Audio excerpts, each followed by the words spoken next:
everybody in between. We're going to do something a little different. We got ourselves a Nintendo Switch, and we've been playing the far out of it. I'll be honest with you, it's the best gaming console I think I've played since I was a child. It's making me feel like a child again, and I like that feeling a whole lot. I'm running around in a onesie, and I'm drinking out of sippy cups. We both have a top 10 games that we have played so far on our Switch, and we've played a lot more than how many we're gonna mention, but we don't want to go through all of them because it'd be a really long video, and this video is going to be really long already as it is. So we're going to go, I'm going to say my number 10, she's going to say her number 10, my number 9. We're going to work our way down the list like it right there. So yeah, without further ado, my number 10 on the Switch is a game called Pinstripe. It's really, really fun. The only reason, like, it's a great game, it's wonderful. The only reason I wouldn't rank it higher is because it's really short. It's an indie game. If you haven't checked it out, it's on sale right now. Check it out. It's really good. I give it 4 out of 5. It's a great game, great story, really good controls. What's your... my number 10 is Goblin Sword. Okay. It's like, I guess it's a 2D platformer. Yeah. You kind of play a knight and you go through and battle goblins that look like pigs and donkeys.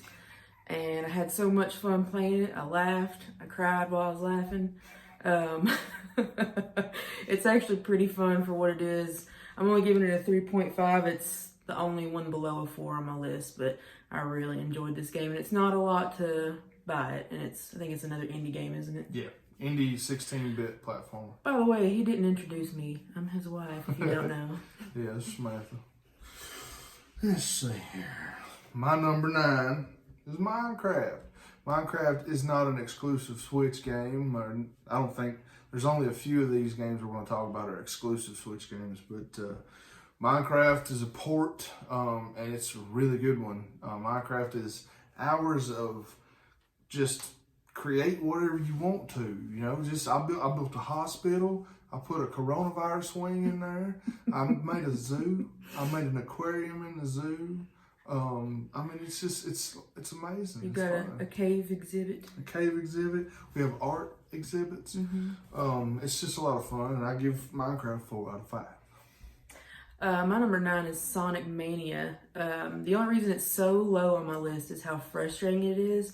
It's a really fun game to play, especially if you're a fan from like the original Sonic and Sonic 2 from Sega Genesis back in the day. But it's so frustrating. I have never screamed so much at a TV in my life. But 4 out of 5. My number 8 is a game called Katana Zero. I had this game higher up on my list, and I had to demote it a little bit because it's so short. It's only about 5 hours of gameplay. This game is so fun to play, though. It's amazing. You feel like you're John Wick. It's just so good. Such a fun indie platformer game, and I give it 4 out of 5. But it would be 5 out of 5 if it was just a little bit longer. My number 8 is Rayman Legends, or Rayman. I don't know. It's Rayman or Rayman. Everybody loves Rayman. Yeah. It's just, I mean, you know, Rayman, it's fun. It is, you're going to have fun. They've got those levels at the end where it's all music. The music levels, yeah. It's 4 out of 5 for me. All right. My number 7 is Sonic Mania, so it's on my list too. We probably have a lot that's on each other's list. Our top ones are probably really, really close. It's number 7 for me. Sonic Mania is so fun. It is very frustrating, but it's something that I know in the future, after I've already played through the whole thing and I'm ready to play through it again, and I'll be a whole lot better at it than I am now. The replayability is just pure bliss, just nostalgia trip. If you're a fan of the old games, like she said, Sonic Mania is where it's at. We at 7? Yeah. My number 7 is Katana Zero. You already talked about it. It's really fun. You feel like a real ninja. I just wish it was longer. So, 4 out of 5. My number 6 is Donkey Kong Country Tropical Freeze. This game is awesome. It's one of the best platformers on the console. It's a 2D platformer, but it's made like the original Donkey Kong. That's a good one right there, Donkey Kong. Donkey Kong style. It's, you remember playing Donkey Kong when you were a kid and you're like, this is a 3D game. It wasn't really a 3D game. It was a 2D platformer, but it was drawn to look like 3D. But I give it 4 out of 5. It's pretty difficult, very frustrating, but an amazing looking platformer. It jumps out of the screen. Yeah, it's great. My number 6 is The Messenger, which I'm sure is going to be on his list also. It starts out 8-bit. It's got a great soundtrack. The graphics are great for it to be 8-bit. And then you get farther enough along that you get into 16-bit. You got awesome bosses that you have to figure out how they're going to, you got to learn their moves to fight. I don't know. I don't want to say too much about it because I know he's going to talk about it too. But The Messenger is 4 out of 5 for me. I'm going to talk about it right now. My number 5 is The Messenger. It's great, man. Like, it's got so much wit written in the dialogue. The boss fights. It reminds me of like Dark Souls and Cuphead. Cuphead's an amazing game. So good. It's so difficult though, the boss fights. And Cuphead, much like The Messenger, or The Messenger much like Cuphead, forces you to learn the boss's moves so that you can know what it's going to do and continue to fight. Like, you can't just go in there willy-nilly and beat, maybe the early bosses, but as you progress through the bosses, you can't just go in there and beat it the first try. You're going to have to learn what this boss is doing and then, work at it and beat it trial and error. For that, it's so good. The storyline is great. The wit in the dialogue. Yeah, 5 out of 5. A+. My number 5, he's already talked about. It was his number 10, Pinstripe. I know it's a really, really short game. It's an indie game. It's got this amazing storyline, which I will not spoil for you because you have to play it. I love the animation in this game. I love the dialogue that it's bringing to you. It's amazing and beautiful and heartbreaking, and you're going to cry and you're going to love it and you're going to play it 2 or 3 times, at least for me. I highly recommend it, but 4 out of 5. Yeah, it's a good one. My number 4 is something I know is not going to be on her list. It's a game called Stardew Valley. If you're into it, you're going to love it. If you're not into this kind of thing, you're going to hate it. It's going to frustrate you because it's very tedious, very just regular, not really that exciting gameplay. You inherit this farm, and that's basically it. It's 8-bit, and it's made a lot like one of the classic Zelda games, but you're a farmer. So you're not really, you can go fight monsters in the mines, but I don't want to fight monsters. I want to just farm. I know you can fight monsters. You fight monsters in the mines. I might have liked it more then. Yeah, you can do that if you want to. You go mining and fight monsters and all that stuff, or you can just be a farmer, and I'd rather just be a farmer. I got plenty of games where I can fight monsters, but that's the only game I got where I can just be a farmer. So I'm Farmer Tyler, and I've got Wick's Farm on Stardew Valley, and I love it. So 5 out of 5, A+. It's a masterpiece. Mm-hmm. I would give it a 1. My number 4 is Donkey Kong Tropical Freeze. I have been such a fan of the whole Donkey Kong series my entire life. It's one of my favorite games. It's like Super Mario and Donkey Kong. It's one of my favorites ever. I love the way they've brought the graphics up. I haven't got super far into it yet because we've got so many games all at once, but I know I'm gonna love it once I get super far into it. The only thing that I think is a downplay to this game or a mark against it or whatever is how frustrating it is to play on 2-player. You can play 2-player, but it is just awful. I was so angry trying to play it with him at the same time. Single player is awesome, and I do think it's cool that they put in the, Funky Kong level where you don't get killed as easily. I gave it 4.5 out of 5. And I'll probably play it multiple times. Yeah, she hasn't played through a lot of these all the way because I've been hogging the Switch.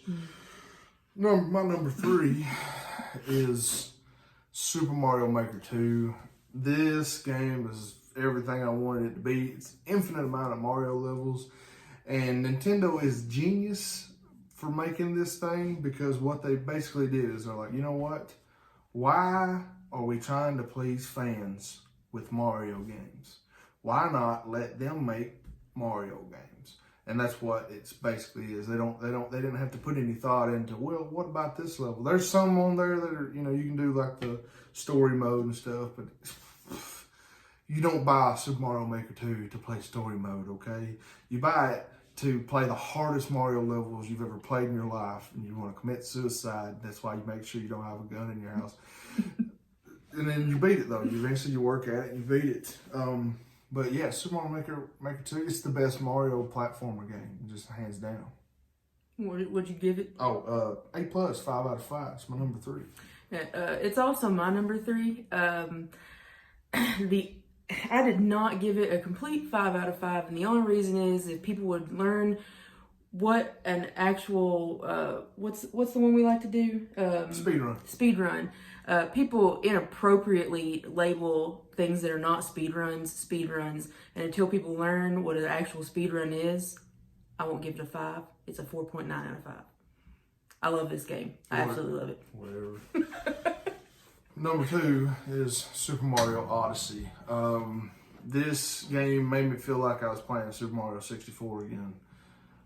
And that's a good feeling. If you don't know that feeling, you should know that feeling. It's just a sense of wonder. The controls are the best controls that I've ever experienced in my life. Like, if you get frustrated and you're not doing well on that game, that's your fault. That's not on the game controls. There's a lot of games that it's like the controls are just bad. A lot of things we played is just like way down the bottom of the list, like because the controls were so wonky that we just can't do that. Super Mario Odyssey, the controls are pristine. They're perfect.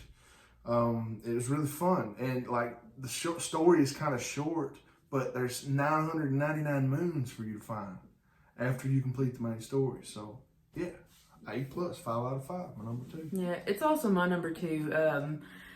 I got to play through most of the game as Cappy. I haven't actually played as Mario yet. I plan on doing that, but I didn't get to play every single level as Cappy because I fell asleep and he kept playing the game. I beat it. Yeah, he did. I was so mad I didn't want to buy Zelda. Yeah, she threw a fit. That's why we got Donkey Kong Country. Or Donkey Kong Tropical Freeze, sorry. But it is my number 2, and I gave it 5 out of 5. Everything he said, I absolutely agree with. My number 1, the top of the list, Jack. Legend of Zelda, Breath of the Wild. This is one of my favorite games of all time. It might be my favorite game of all time. I love this game so much. I have logged 115 hours in this game. I beat the whole story, and I got all 120 shrines because I was like, I just cannot stop playing this game. I'm sure I frustrated the crap out of her because it's all I wanted to do for a long time was just play Zelda, and that's all I did. I got the hat. It's just such a good game. I can't say enough good things about this. I know that she's about to talk about it too, so I just say 5 out of 5, A+. If you haven't played this game, you have a Switch, you owe it to yourself. It's also my number 1. It's one of the best games I've ever played. Just to kind of compare it to something, I've been a huge fan of Elder Scrolls Skyrim since it came out. I have played through Skyrim 3 times. I've bought the DLCs. One of my favorite games, and I think Breath of the Wild may have overtaken that as my favorite game of all time. It reminds me a lot of that, the open world, the graphics are amazing. Sometimes you can just stand on the top of one of the mountains and look out and go and appreciate how much detail they put. Like the shadows move. You can see clouds move in front of you. All of a sudden you'll be looking up and there'll be a dragon up here in the sky. Like there's so many amazing things. There's puzzles, there's great boss fights. There's 180 Korok seeds. Yeah, Korok seeds. There's all the shrines to find. It's just super, super great. If you haven't played Breath of the Wild, I recommend it. And I can't wait for the second one to come out, and they need to tell us when it's going to happen. To 5 out of 5. to continue the comparison to Skyrim, we own Skyrim on the Switch. We don't play Skyrim. We play Breath of the Wild. It's like, if I'm going to play something like that, I'm going to play Breath of the Wild. It is what it is. I'm not saying Skyrim's a bad game. It's dated. Yeah. At this point. But Breath of the Wild is just, it saw Skyrim. It's like, I see you and I'm going to raise you up here, you know. So, yep, that's our list. It ain't too long. Should be able to cut this down to under 15 minutes. So, I hope y'all enjoy. And we'll see y'all later.